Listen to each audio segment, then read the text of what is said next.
রোজ সকালের মতো আজও উপস্থিত হয়েছি উন্নত কৃষি প্রযুক্তির বার্তা নিয়ে সকলকে স্বাগত জানিয়ে শুরু করছি আজকের অন্নদাতা। শিম্ব গোত্রের একটি ফসল হলো মটরশুঁটি। মটর পরিণত অবস্থায় ডাল হিসেবে বিবেচিত হয় আর কাঁচা অবস্থায় মটরশুঁটি।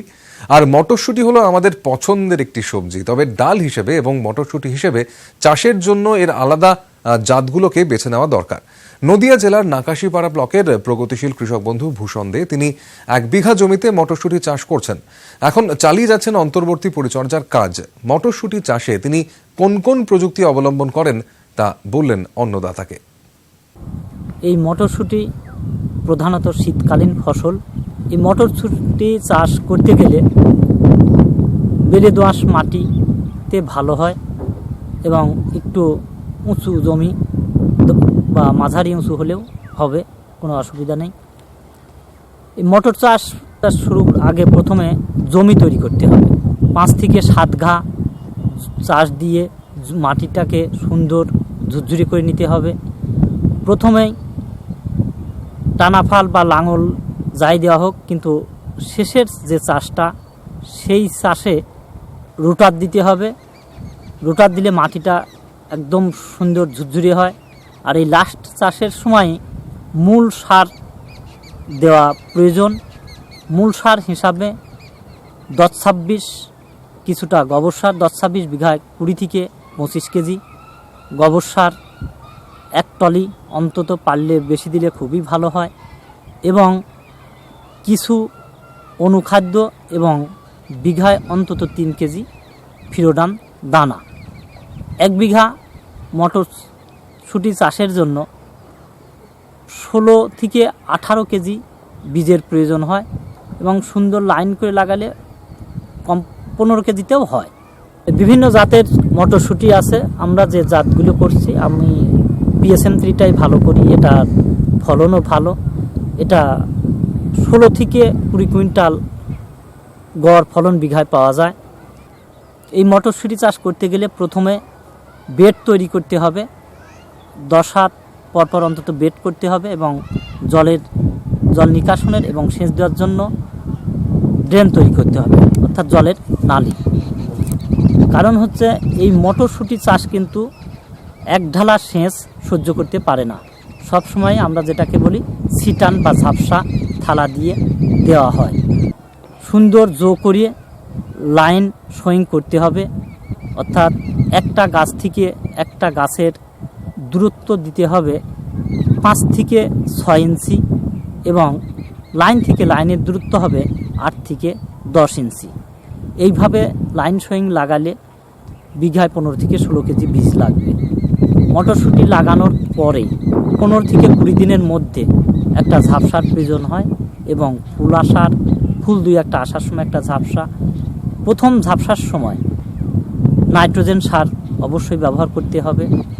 মটরশুঁটি চাষে রোগেরও কিছু কিছু সমস্যা দেখা দেয়, এর জন্য বিভিন্ন রকমের ওষুধ আছে, যেমন হেক্সাকোনাজল। মটরশুঁটি কোয়ালিটি সম্পূর্ণ মটরশুঁটি করতে হলে আমাদের একটু অনুখাদ্যও দিতে হবে, এবং অন্তত 3 বার ব্রোন দিতে হবে, অর্থাৎ 20% ব্রোন 1 লিটার জলে 1.5 গ্রাম ডোজ। ফুল আসার আগে একবার, 2-4টি ফুল আসলে একবার, আর একেবারে ফুল ধরার মুহূর্তে একবার, অন্তত 3 বার ব্রোন ব্যবহার করতে হবে। বাজার বিভিন্ন জাতের মটরশুঁটি আছে, যেমন আর্লি 6 আছে, EGM 3 আছে, PSM 3 আছে। তবে আমাদের এখানে আমার অভিজ্ঞতায় দেখছি যেমন আমাদের এখানে মালুক সিংয়ের এই জাতটাই বেশি করে। এতে মোটামুটি একটা ভালো ফলন পাওয়া যায়। মটরশুঁটি যদি আগাম করা যায় তাহলে পৌষ মাসের প্রথম দিকে বা অঘ্রাণ মাসের লাস্টের দিকে তুলতে পারলে খুবই ভালো বাজার পাওয়া যায়। এছাড়া আমাদের যা ওয়েদার, পৌষ, মাঘ, ফাল্গুন মাস পর্যন্ত মটরশুঁটি নেওয়া সম্ভব। 1 বিঘা মটরশুঁটিতে 40 থেকে 50 মণ পর্যন্ত ফলন হয়, অর্থাৎ 16 থেকে 20 কুইন্টাল পর্যন্ত ফলন মটরশুঁটিতে সম্ভব। এবং আমরা দেখেছি গড় বাজার প্রায় 20 টাকা থাকে, কোনো সময় বেশিও হয়। তাতে 1 বিঘা মটরশুঁটি চাষে অন্তত 40 থেকে 50 হাজার টাকা বিক্রয় হয়। মটরশুঁটি চাষ করতে গেলে 20,000 টাকার মধ্যে সমস্ত 15 থেকে 20,000 টাকা খরচ হয়। মটরশুঁটি চাষে যেটা মেন সমস্যা দেখা দেয় সেটা হচ্ছে পাখির একটু উৎপাত আছে। পাখি তাড়ানোর জন্য এখন হচ্ছে নেট পাওয়া যায়। এই নেট দিয়ে যদি সমস্ত জমিটাকে ঘিরে দেওয়া হয় তাহলে পাখি বসতে পারবে না। খরচ অনেক কম, 1500 থেকে 2,000 টাকার মধ্যে পার বিঘা খরচ করলেই যথেষ্ট। এইভাবে মটরশুঁটি চাষ করলে বিঘায় অন্তত 30 থেকে 35,000 টাকা লাভ করা সম্ভব। অল্প দিনের ফসল, 90 থেকে 100 দিনের মধ্যে এই চাষটা উঠে যায়। তারপরে আবার অন্য ফসল করা যায় এবং মাটির উর্বরতা শক্তিও বৃদ্ধি পায়। এটা একটা লাভজনক চাষ। বিরতির পর ফিরে এলাম অনুষ্ঠানে।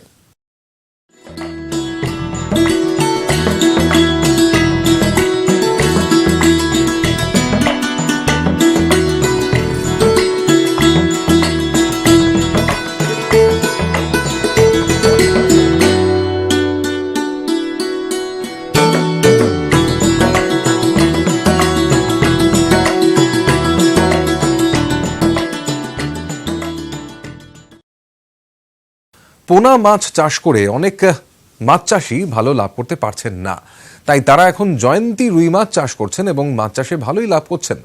এরকম একজন হলেন উত্তর 24 পরগনা জেলার গাইঘাটা ব্লকের কৃষক হরিনারায়ণ বিশ্বাস। কৃষি বিজ্ঞান কেন্দ্রের পরামর্শে তিনি মাছ চাষে অন্তর্ভুক্তি করেছেন এই নতুন প্রজাতির মাছ। তিনি মাছ চাষে তার অভিজ্ঞতার কথা বললেন অন্নদাতাকে। দীর্ঘ 3 বছর আমি করেছি। সেক্ষেত্রে সিডগুলো নিয়েছি স্থানীয় বাজার থেকে কিংবা দালালের কাছ থেকে। এইভাবে আমি প্রায় 3 বছরে তেমন কোনো লাভ পাইনি। এরপরে ঘটনাক্রমে আমি অশোকনগর কেভিকে সেন্টার ওখানে যোগাযোগ করি বা স্যাররাও আসেন। এবছর আগস্টের প্রথম দিকে ওখান থেকে জয়ন্তী রুই দিয়েছিল আমাকে 55,000।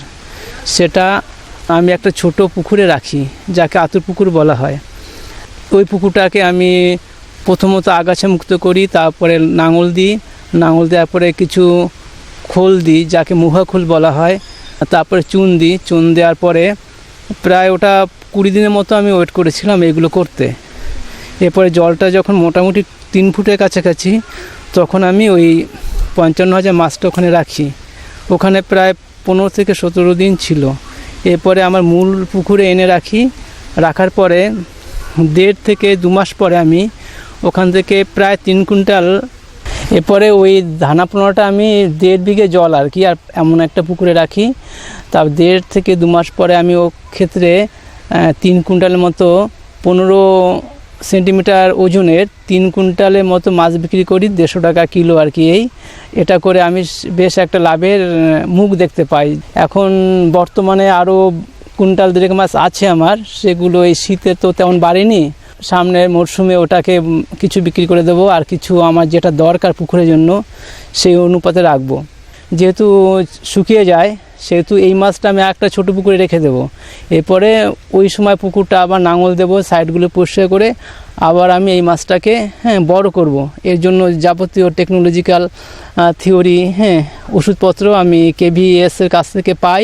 আর সবচেয়ে একটা বড় ব্যাপার হলো এই এলাকাটা 87 থেকে বন্যায় ডোবে, কিন্তু এখানে যে মাছ চাষ করা যেতে পারে এটা কিন্তু কেউ এটা ভাবেনি।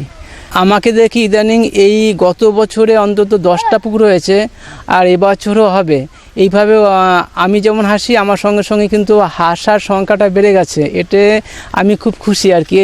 এই জয়ন্তী মাছ, এটা আমি যখন মাছটা বিক্রি করি তখন দেশি রুইয়ের মাছ আছে 120 টাকা এইরকম বা 110 টাকা, কিন্তু আমার মাছটা 150 টাকা নিয়েছে। যে লোক নিয়েছে সে লোক বলছে এক কথা, আমি দামে আপাতত ঠকেছি কিন্তু কোয়ালিটিতে আমি কিন্তু লাভ করে গেছি। আমি KVKর কাছ থেকে ধানি 55,000 মাছ পাই, সেটাকে 2 মাসে বড় করে ফিঙ্গার সাইজ করি। সেখান থেকে 3 কুইন্টাল বিক্রি করি 150 টাকা কিলো, বাজারে চাইতে কিলোতে প্রায় 40 টাকা বেশি। আরও আমার 1.5 কুইন্টালের মতো আছে। পরবর্তীকালে দেখা যাবে এর কিছুটা বিক্রি করে দেবো আর বাকিটা আমি রেখে দেবো।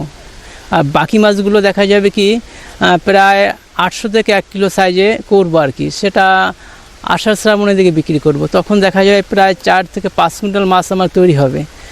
সেক্ষেত্রে প্রায় 70-80 হাজার টাকা কম করে আমি পাবো। জয়ন্তী রুই চাষ করে আমি যেমন আপাতত একটা লাভ করে গেছি ভবিষ্যতে একটা লাভ করব সেটা দেখতে পাচ্ছি। আর যারা এই মাছটা নিয়েছে তারাও এই জয়ন্তী রুইটা পেয়ে খুব খুশি। ধানিপোনায় বিক্রি করে দিয়েছি। আমার এই পুকুরে অতটা মাছ তো রাখা সম্ভব নয়।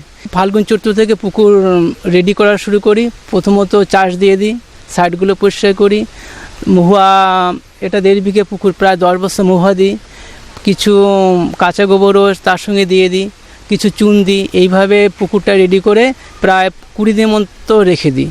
তারপরে ধানিপোনা ওতে ছেড়ে দিই। আর আমাদের এখানে সারা বছর জল থাকে না, এই কারণে আমাদের মোটর বা শ্যালো মেশিন আছে, সেখান থেকে আমরা জল দিই। প্রতি মাসে এই পুকুরে 5 থেকে 6 কিলো চুন দিই আর 100 কিলো গোবর দিই।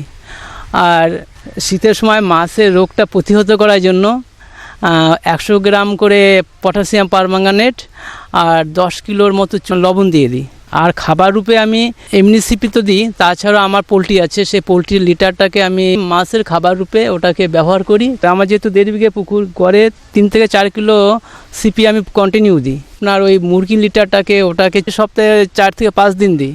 আর আমি কিছু খোল ইউজ করি, যেটা সর্ষের খোল, এইগুলো দিয়ে আমি মোটামুটি মাছের খাবারটা দিই।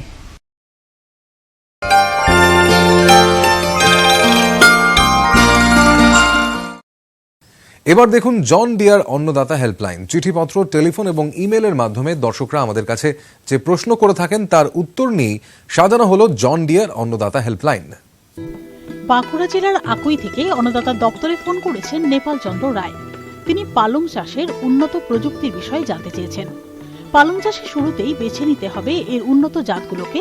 এই জাতগুলো হলো ব্যানার্জি জায়ান্ট, অল গ্রিন, পুষা জ্যোতি, পুষা হরিত ইত্যাদি। এরপরে জমি তৈরি করার পালা। জমি ভালোভাবে কর্ষণ করে সমান করে নিতে হবে। আগের ফসলের অবশেষ বা আগাছা থাকলে সেগুলোকে তুলে ফেলতে হবে। জমিতে দিতে হবে পর্যাপ্ত গোবর সার। বিঘা প্রতি 2 টন হারে গোবর সার বা খামারজাত কম্পোস্ট সার দিলে ভালো হয়। মূল সার হিসাবে শেষ চাষে দিতে হবে বিঘা প্রতি 7 কেজি হারে ফসফেট ও পটাশ। এরপরে জমিটিকে কয়েকটি খণ্ডে বা বেডে ভাগ করে নিলে ভালো হয়। 1 বিঘা জমিতে পালং চাষ করতে 3 থেকে 3.5 কেজি বীজ লাগবে। বীজ বোনার আগে অবশ্যই তা শোধন করে নিতে হবে। প্রতি কেজি বীজে 2 গ্রাম কার্বিডাজিম বা 3 গ্রাম থাইরাম মিশিয়ে বীজ শোধন করা যেতে পারে। সচরাচর পালং ছিটিয়েই বোনা হয়, তবে সারিতে বুনলে অন্তর্বর্তী পরিচর্যার সুবিধা হয় এবং ফলন বেশি পাওয়া যায়।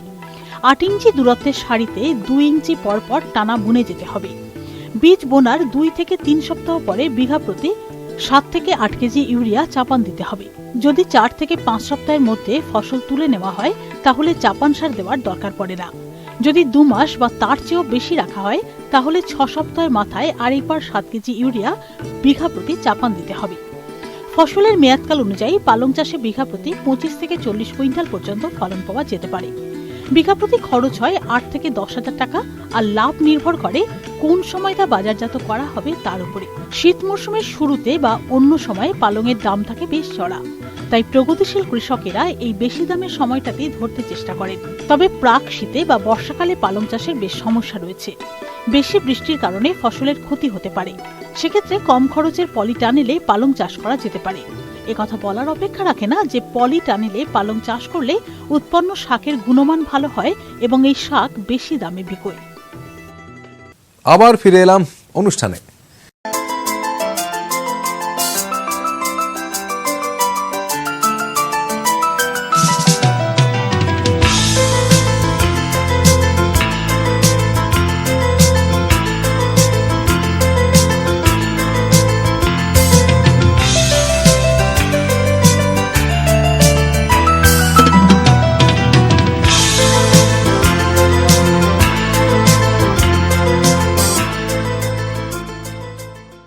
বিভিন্ন ঋতু পরিবর্তনের ধকল প্রাণীদেহে দেখতে পাওয়া যায়। বিশেষ করে যারা মুরগি পালন করেন তারা বিভিন্ন ঋতুতে ঠান্ডা বা গরমের তীব্রতায় সমস্যায় পড়েন।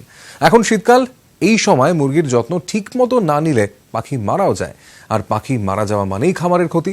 তাই এই প্রতিকূল পরিবেশে মুরগির এবং খামারের পরিচর্যা কেমন হওয়া উচিত সে সম্পর্কেই জানাচ্ছেন কৃষ্ণনগর রাষ্ট্রীয় পোল্ট্রি খামারের প্রাণী বিশেষজ্ঞ ডাক্তার শারিকুল ইসলাম।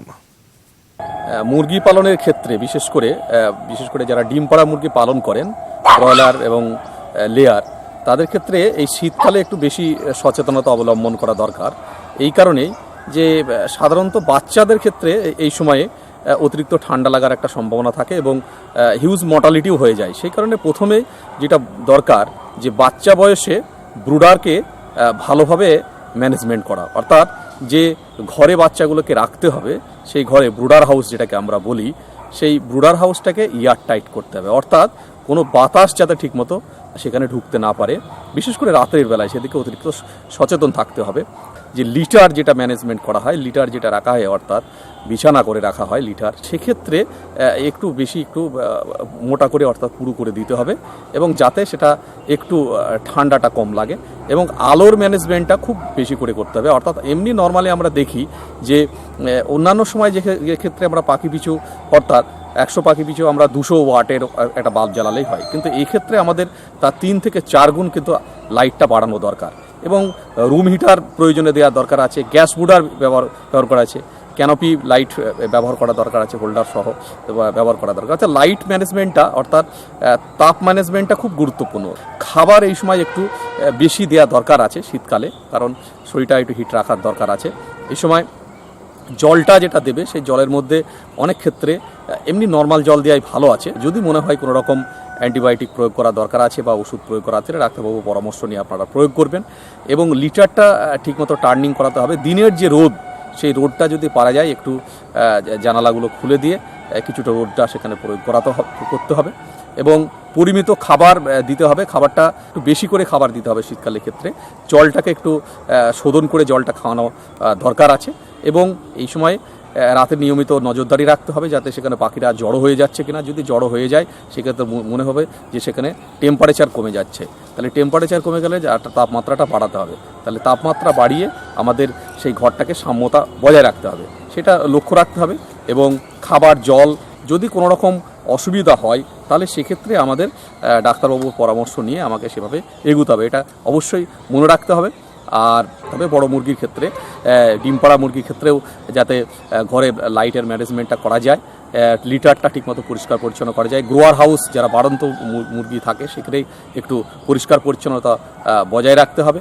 আমাদের ভ্যাকসিন যে শিডিউল, সেই ভ্যাকসিন শিডিউল নর্মালি সারা বছর ধরে যে ভ্যাকসিন শিডিউলটা মেনটেন করা হয়, সেই ভ্যাকসিন শিডিউলটা আমাদের এখানে ডাক্তারবাবু পরামর্শ অনুযায়ী রানীক্ষেত থেকে আরম্ভ করে ফাউল কলেরা, আইবিডি, গাম্বরো, এই ভ্যাকসিনগুলো আমাদের করতে হবে এবং লিভার টনিক খাওয়াতে হবে, কৃমির ওষুধ খাওয়ানোর দরকার আছে এবং খাবারের সঙ্গে আমার প্রয়োজনে মাল্টিভিটামিন, কিছু সময় মানে মিনারেল মিক্সচার, কিছু পাউডার এখানে মিক্স করে দিতে হবে এবং জলটাকে শোধন করে খাওয়াতে হবে এবং সর্বোপরি যে ডিমের প্রোডাকশান যাতে ঠিকমতো থাকে সেই জন্য ক্যালসিয়াম সাপ্লিমেন্ট ঠিকমতো প্রয়োগ করতে হবে এবং অন্যান্য বিষয়টা নজর রাখতে হবে যাতে শরীর স্বাস্থ্য বজায় রাখে। ডাক্তারবাবুর পরামর্শ নিয়ে যদি আমরা মেনে চলি তাহলে দেখা যাবে সরকারি খামার হোক আর প্রাইভেট খামার হোক বা যে কোনো খামারই হোক, তাতে আমরা মুরগির যদি শরীর স্বাস্থ্যটা ঠিক থাকে, তার যদি ঠান্ডা ঠিকমতো না লাগে, তার যদি অন্যান্য কোনো রকম বিপর্যয় না ঘটে, অন্যান্য কোনো রকম স্বাস্থ্যের অবনতি না ঘটে, তাহলে দেখা যাবে প্রোডাকশন আশানুরূপ হবে। এই অনুষ্ঠানটি আপনাদের কেমন লাগছে? আপনারা আর কি দেখতে চান জন ডিয়ার অন্নদাতা অনুষ্ঠানে? জানিয়ে চিঠি লিখুন। আমাদের ঠিকানা Annadata, news 18 Bangla, Godrej waterside, tower 1, Salt Lake sector 5, Kolkata 91। অনুষ্ঠানটি আজকের মতো এখানেই শেষ করছি। আবার দেখা হবে কাল সকালে। নমস্কার।